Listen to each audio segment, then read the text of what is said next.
Shalom, selamat malam jemaat Tuhan yang terkasih. Kita berjumpa kembali dalam program Mesbah Keluarga yang khusus membahas mengenai pendalaman Alkitab. Dan pada malam hari ini kita sama-sama akan belajar suatu topik yang saya beri judul tentang keinginan. Namun seperti biasa kita akan berdoa terlebih dahulu. Puji syukur kami naikkan di hadapan Tuhan sebagai ungkapan rasa terima kasih kami Tuhan atas semua kebaikan Tuhan, atas kemurahan Tuhan, atas kasih-Mu yang baru setiap hari Tuhan. Malam ini kami mau duduk di kaki Tuhan untuk mendengarkan firman-Mu. Berfirmanlah Tuhan melalui hamba-Mu yang indah ini. Dalam nama Tuhan Yesus kami sudah berdoa dan mengucapkan syukur. Amin. Tentang keinginan ini kita sering mendengarnya di dalam pemberitaan firman Tuhan. Dan yang paling kita sering dengar adalah kalau kebutuhan maka kita boleh berdoa atau meminta kepada Tuhan dan biasanya akan dikabulkan karena itu merupakan kebutuhan hidup. Tetapi kalau keinginan jarang sekali dikabulkan oleh Tuhan, ya. Bahkan Tuhan tidak suka orang berdoa meminta keinginannya supaya dikabulkan, dan biasanya itu doa-doa yang seperti itu jarang atau tidak dikabulkan oleh Tuhan.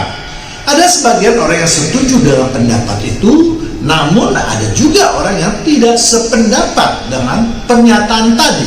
Dan hal itu saya anggap suatu hal yang biasa-biasa saja, ya. Yang tidak setuju itu mengatakan bahwa kalau begitu orang Kristen tidak boleh hidup menjadi kaya, harus miskin katanya, ya. Padahal Alkitab juga mencatat dua tokoh yang sangat kaya, yaitu Daud dan Raja Salomo di dalam kitab Perjanjian Lama. Memang untuk menjawab pertanyaan tersebut tidak boleh kita hanya melihat apa yang tertulis saja, tetapi kita juga harus melihat apa yang tidak tertulis atau lebih mendalaminya lagi. Memang dalam Alkitab tidak hanya kedua tokoh tersebut yang mendapat berkat yang berasal daripada Tuhan. Dimulai dari Abraham ketika akan meninggalkan Mesir. Abraham juga sudah diberkati begitu banyak ternak dan barang-barang berharga lainnya, ya. Kejadian 13 ayat 2. Adapun Abraham sangat kaya, banyak ternak, perak dan emasnya. Jadi jelas Alkitab mengatakan atau mencatat bahwa Alkitab tidak anti orang kaya, tetapi yang harus diperhatikan adalah bagaimana mendapatkan berkat yang luar biasa itu. Dan menurut Tuhan, berkat yang luar biasa untuk menjadikan kaya seseorang itu harus dicurahkan oleh Tuhan sendiri dan bukan karena perbuatan manusia. Karena kalau itu ada perbuatan manusia, maka dapat dipastikan orang tersebut akan jatuh ke dalam dosa. Amsal 10 ayat 22. Berkat Tuhanlah yang menjadikan kaya, susah payah tidak akan menambahinya. Jadi firman Tuhan sudah mengingatkan bahwa untuk menjadi kaya hanya boleh jika Tuhan yang menjadikannya. Tidak boleh karena usaha atau susah payah manusia. Sebab kalau itu yang terjadi, maka pasti akan menimbulkan masalah. Sebagai ilustrasi saya akan memberikan contoh sebagai berikut, ya. Misalnya seorang yang ingin menjadi kaya, maka dia bekerja keras siang dan malam dari jam 6 pagi sampai jam 12 malam dengan kegigihannya, lalu ia dapat mencapai keinginannya, yaitu menjadi kaya atau menjadi sukses. Sepintas kelihatan memang tidak ada yang salah, ya. Dia tidak menipu, dia tidak merugikan orang lain dan seterusnya. Tetapi yang harus diingat adalah bahwa kalau dia itu adalah merupakan bagian dari suatu keluarga, misalnya dia itu seorang anak, maka dia telah melalaikan kewajibannya sebagai seorang anak. Kalau dia sebagai orang tua, maka dia juga sudah melalaikan kewajibannya sebagai kepala keluarga, ya, dan seterusnya. Jadi masing-masing itu mempunyai kewajiban, dan kalau kewajiban itu tidak dilaksanakan, itu merupakan pelanggaran, ya. Jadi pelanggaran itu jelas adalah suatu dosa, ya. Demikian juga dengan seorang karyawan misalnya ingin naik jabatan, maka dia bekerja dengan sungguh-sungguh, dia bekerja keras siang dan malam juga tanpa mengenal waktu. ini juga pelanggaran terhadap firman Tuhan. Ya, Abraham dan Ishak mendapatkan berkat dari Tuhan tanpa mereka harus bekerja dengan keras, memaksakan keinginannya supaya menjadi kaya. Tetapi itu memang kehendak Allah untuk menjadikan mereka kaya, menjadikan mereka sebagai sumber berkat. Dan kita lihat dalam kehidupan mereka jauh daripada mewah, ya. Mereka tetap hidup dalam keadaan seperti biasa. Inilah yang harus menjadi pegangan orang Kristen, bahwa kalau memang itu adalah kehendak Allah untuk menjadikan mereka kaya, tentu ada maksud dari Allah untuk mencapai keadaan tersebut. Tetapi kalau keinginan tersebut berasal daripada kekuatan sendiri, maka ada kecenderungan manusia akan berpikir bahwa dia bisa memperoleh segala sesuatu itu tanpa persetujuan atau tanpa bantuan atau pertolongan dari Tuhan. Inilah sumber dosa, karena dia tidak lagi menghargai penciptanya dan hatinya akan menjauh dari Tuhan, ya. Amsal 23 ayat 4, jangan bersusah payah untuk menjadi kaya, tinggalkan niatmu ini. Jadi sangat terang benderang Alkitab mencatat bahwa usaha untuk menjadi kaya itu tidak boleh dilakukan oleh manusia. Untuk menjadi kaya itu, maka segala sesuatunya harus berasal daripada berkat Tuhan, ya. Kita akan melihat beberapa contoh dalam Alkitab di mana keinginan merupakan suatu dosa. Dimulai dari kejadian Hawa jatuh ke dalam dosa, ya. Hawa jatuh ke dalam dosa tidak hanya karena dia memakan buah terlarang, yaitu buah pohon pengetahuan baik dan yang jahat, tetapi Hawa ingin menjadi seperti Allah, dan itu karena bujukan iblis, ya. Kejadian 3 ayat 5. Tetapi Allah mengetahui bahwa pada waktu kamu memakannya, matamu akan terbuka dan kamu akan menjadi seperti Allah, tahu tentang yang baik dan yang jahat. Keinginan menjadi seperti Allah itu adalah suatu dosa yang besar, ya, kita tahu, ya. Dan keinginan menjadi Allah jangan juga hanya ditafsirkan harus menjadi Allah seutuhnya, memiliki kuasa seutuhnya seperti Allah yang berkuasa, ya, yang maha segala-galanya misalnya. Tetapi kata menjadi seperti Allah itu dapat juga ditafsirkan adalah segala perbuatan yang ingin mempunyai kemampuan seperti Allah, ya. Seperti contoh yang sudah saya sebutkan tadi, sebenarnya semua berkat itu berasal dari Allah. Lalu kalau kita bertindak ingin mencapai berkat di luar ketentuan Allah, maka itu dapat dikategorikan ingin seperti Allah, ya. Demikian juga dengan ada dosa dari malaikat yang ingin menjadi seperti Allah, ya. Yesaya 14:14, aku hendak naik mengatasi ketinggian awan-awan, hendak menyamai yang maha tinggi. Karena malaikat adalah makhluk yang kekal, maka dosa yang mereka perbuat pun akhirnya menjadi kekal pula. Itulah sebabnya Allah tidak memberikan pengampunan kepada malaikat yang berdosa, tetapi Allah membuang mereka dari dosa, ya, dari sorga, yaitu kehidupan yang hina di dunia ini. Dengan melihat beberapa contoh yang tadi saya sebutkan, maka kita akan teringat 10 perintah Allah, yaitu perintah yang ke-10, ya. Keluaran 20 ayat 17. Jangan mengingini rumah sesamamu, jangan mengingini istrinya, atau hambanya laki-laki, atau hambanya perempuan, atau lembunya dan keledainya, atau apapun yang dipunyai sesamamu. Banyak orang Kristen yang tidak terlalu memberikan perhatian pada perintah yang ke-10 ini, ya. Pada perintah yang ke-10 ini dan justru banyak menjadi batu sandungan bagi orang Kristen untuk jatuh ke dalam dosa.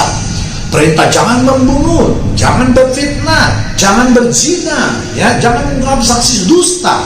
Ya, seringkali kita dengar dan itu mendapat perhatian kita yang penuh, ya. tetapi pelanggaran atau perintah yang ke-10 mengenai keinginan ini banyak sekali dilalaikan, ya.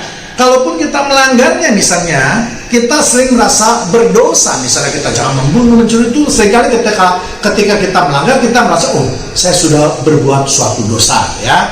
Tetapi pelanggaran terhadap perintah yang ke-10 itu seringkali kita lakukan tanpa kita merasa berdosa. Inilah dosa yang paling berbahaya, ya, sebab seringkali kita mengabaikannya. Padahal perintah Tuhan mempunyai kekuatan hukum yang sama, ya. Berdasarkan perintah ke-10 inilah maka para rasul kemudian merenungkannya dan menjadikan banyak ayat di dalam kitab Perjanjian Baru.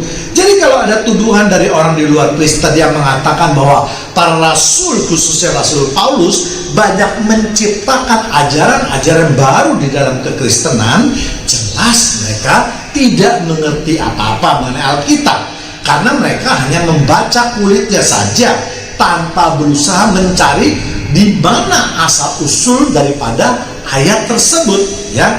Perintah ke-10 inilah akhirnya diterjemahkan di dalam Roma 8, 6 sampai 8. Karena keinginan daging adalah maut, tetapi keinginan roh adalah hidup dan damai sejahtera. 7. Sebab keinginan daging adalah perseteruan terhadap Allah, karena ia tidak takluk kepada hukum Allah.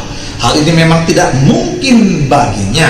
8. Mereka yang hidup dalam daging tidak mungkin berkenan kepada Allah, ya. Jadi kalau kita kaitkan dengan perpuluhan, ya ini, ya, mereka yang hidupnya ingin kedagingan, jelas dikatakan Alkitab bahwa tidak mungkin hidupnya berkenan di hadapan Allah, ya. Jadi jelas saya tadi menentang segala kehidupan kita, khususnya yaitu orang Kristen yang menjurus pada keinginan daging, ya. Dan memang biasanya segala keinginan manusia itu adalah keinginan daging, ya. Misalnya ingin punya rumah mewah, sudah ada 1, mau 2, mau 3, mobil juga demikian, yang mewah, yang paling mahal, ya, pakaian bagus, perhiasan bagus, dan seterusnya. Dan akhirnya keinginan daging itu pun dipertegas atau diperluas lagi di dalam ayat Galatia 5, 19 sampai 21.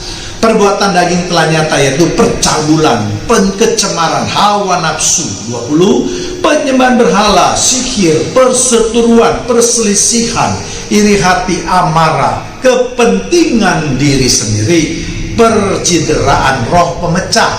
21. Kedengkian, kemabukan, pesta pora, dan sebagainya.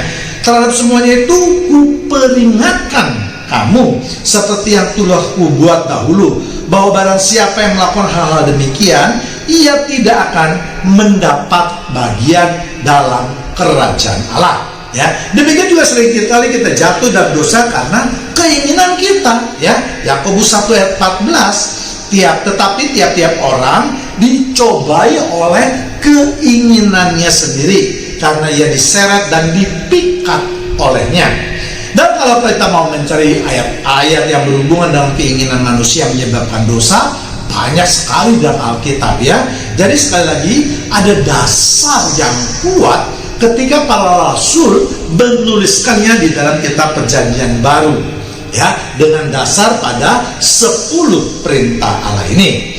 Jadi kesimpulannya, Tuhan tentu tidak menghendaki umatnya hidup dalam kekurangan. Jadi jangan juga diartikan kalau tidak boleh kaya berarti kita harus miskin. Tidak bisa dikatakan demikian.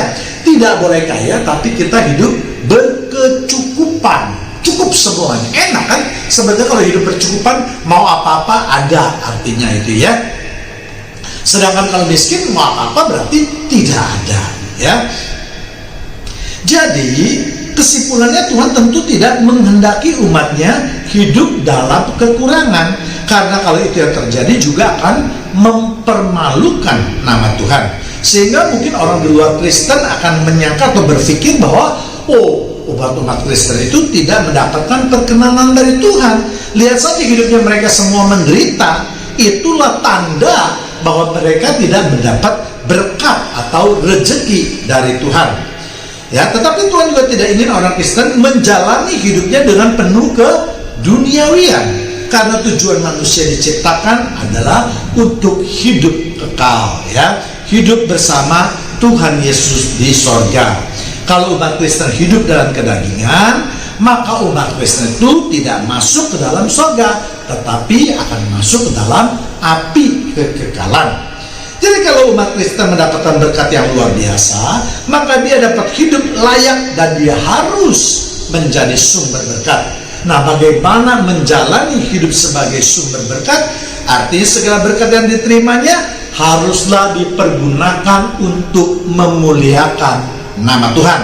Misalnya seseorang yang mempunyai mobil, ya, maka mobil itu jangan hanya dipakai sebagai suatu kebanggaan saja, atau bahkan menjadi kesombongan, pamer sana, pamer sini, dan seterusnya. Tetapi hendaklah mobil tersebut dapat juga dipakai untuk menolong orang, ya. Misalnya dengan memberikan tumpangan untuk anak tetangga yang kurang mampu, bersama-sama sekolah dengan anak kita yang mungkin satu tujuan atau melewati sekolah dia, gitu ya. Atau bisa juga kita pakai misalnya untuk, ya, kita bisa menjemput teman-teman sekerja kita, ya, karyawan kita, ya, yang arahnya juga sama atau tidak jauh daripada rute yang akan kita lalui, ya. Dan masih banyak contoh-contoh lagi yang dapat kita lakukan untuk mempermuliakan nama Tuhan. Dengan demikian orang akan melihat, oh, itu orang Kristen hidupnya benar-benar luar biasa. Dia tidak egois, dia memperhatikan lingkungan, dia memperhatikan orang-orang yang membutuhkan pertolongannya. Inilah yang disebut dengan mempermuliakan nama Tuhan, ya. Bukankah kita sebagai orang Kristen merupakan surat yang terbuka yang dapat dibaca oleh siapa saja, ya? Ya, kemudian dengan berkat kita juga boleh membeli makanan yang enak tentu saja, ya. Namun jangan juga membeli makanan hanya karena mahal, karena gengsi, karena ingin dipuji orang sebagai orang yang kaya, atau dipamerkan di medsos. Sebab saat ini banyak sekali orang-orang yang memesan makanan yang memang mungkin di luar kemampuan dia, bahkan lalu memotret, memasangnya di media sosial. Ya, jelas ini kurang baik bagi penganut orang Kristen, ya. Apalagi akhir-akhir ini kita disibukkan dengan mereka yang disebut dengan crazy rich, ya. Tentu juga ini bukan orang yang benar. Apa kita lihat beberapa belakangan ini, beberapa orang yang disebut dengan crazy rich ini, ternyata mereka melakukan perbuatan-perbuatan yang tidak baik, ya. Ada yang digugat sebagai bentuk penipuan dan seterusnya, ya. Jadi kalau kita mau berkat, kita ingin pergi juga misalnya berrekreasi, kita bisa mengajak orang-orang, ya, tetangga kita, saudara kita yang jarang berrekreasi, atau kita juga bisa ke panti asuhan, ya, mengajak mereka untuk pergi berrekreasi dan seterusnya. Banyak sekali pokoknya hal-hal yang dapat kita nyatakan dalam kehidupan kita untuk menjadi sumber berkat, ya. Dengan demikian maka perintah Yesus yang terdapat di dalam Matius 25 ayat 42 sampai 43 dapat kita lakukan, ya. Sebab ketika aku lapar, kamu tidak memberi aku makan. Ketika aku haus, kamu tidak memberi aku minum. 43, ketika aku seorang asing, kamu tidak memberi aku tumpangan. Ketika aku telanjang, kamu tidak memberi aku pakaian. Ketika aku sakit dan dalam penjara, kamu tidak melawat aku. Ya, semuanya itu harus kita lakukan karena adalah firman Tuhan, ya. Jadi jangan hanya kita berpikir kita harus melakukan perintah-perintah yang formal saja, yang tertulis di dalam kitab yang banyak dikhotbahkan, ya. Tetapi kalau kita mengerti, maka kita dapat mempraktekannya, terutama sekali ketika kita dalam kelimpahan, ya. Dan Tuhan Yesus sudah mengingatkan pentingnya untuk melakukan ayat tadi, yaitu di Matius 25, ya. Menjenguk orang sakit, memberi pertolongan, memberi tumpangan dan seterusnya, ya. 25 ayat Matius 25 ayat 45. Maka ia akan menjawab, aku berkata kepadamu, sesungguhnya segala sesuatu yang tidak kamu lakukan untuk salah seorang dari yang paling hina ini, kamu tidak melakukannya juga untuk aku. Seringkali orang Kristen lebih senang melakukan sesuatu yang tampak banyak dilihat orang, Misalnya jemaat ya lebih suka memberikan persembahan, perpuluhan, ya semua itu tidak salah kalau memang mau sukacita, rela memberikan sesuatu kepada pendeta atau gembalanya, itu tidak ini salah. Yang salah adalah kalau niatnya supaya dilihat orang, ya kan? Membantu atau menyumbang gereja supaya diumumkan. Banyak loh gereja-gereja yang sengaja itu mengumumkan sumbangan dari umatnya. Tujuannya apa? Tujuannya supaya jemaatnya panas, langsung wah saya lebih kaya dari dia, kalau dia 10 juta saya harus 15 juta. Yang satu lagi pikir, wah saya lebih kaya lagi dari dia, harus 20 juta. Inilah kesesatan yang terjadi di gereja-gereja. Gak semua tentunya ya, tapi banyak ya. Saya mendengarnya dari banyak orang, ada gereja yang seperti itu. Dan jelas bagi mereka yang menyumbang dengan cara demikian tidak mendapatkan perkenanan Tuhan, apalagi mendapat berkat dari Tuhan. Mungkin ada orang yang berkata, loh buktinya dia itu kaya kok. Bisa saja jemaat Tuhan terkasih ya, iblis bisa melakukan apa saja kecuali memberikan keselamatan kepada manusia. Iblis juga tidak bisa, yang lainnya semua bisa ya. Kalau nggak percaya, banyak orang kan ke dukun misalnya, ke tempat-tempat persugihan langsung menjadi kaya ya. Jadi jemaat Tuhan terkasih, mari kita harus mendalami ayat ini dengan baik dan benar ya. Dan Tuhan Yesus juga sudah mengingatkan akan hukuman yang akan diterima apabila kita tidak melakukan hukum yang tadi ya, yaitu di Matius 25 ayat 46a. Dan mereka ini akan masuk ke tempat siksaan yang kekal ya. Jadi dalam ayat pasal 25 ayat 42 dan 46 ini secara lengkap sudah memberikan kita gambaran apa yang harus kita lakukan, apa akibatnya kalau kita tidak melakukannya, dan apa hukumannya ya. Inilah pentingnya membaca Alkitab dan merenungkannya sehingga kita bisa lebih mengerti atas kehendak Tuhan ya. Kita akan selalu diingatkan akan hal-hal yang harus kita lakukan. Demikianlah firman Tuhan yang dapat saya sampaikan pada malam hari ini. Mari kita tundukkan kepala. Terima kasih Tuhan kalau pada malam hari ini kami boleh buka pikiran dan hati kami untuk menerima kebenaran firman-Mu. Biarlah firman-Mu yang ditaburkan terus mendewasakan rohani kami seturut dalam kehendak-Mu ya Bapa. Dalam nama Tuhan Yesus kami sudah berdoa dan mengucapkan syukur, haleluya, amin.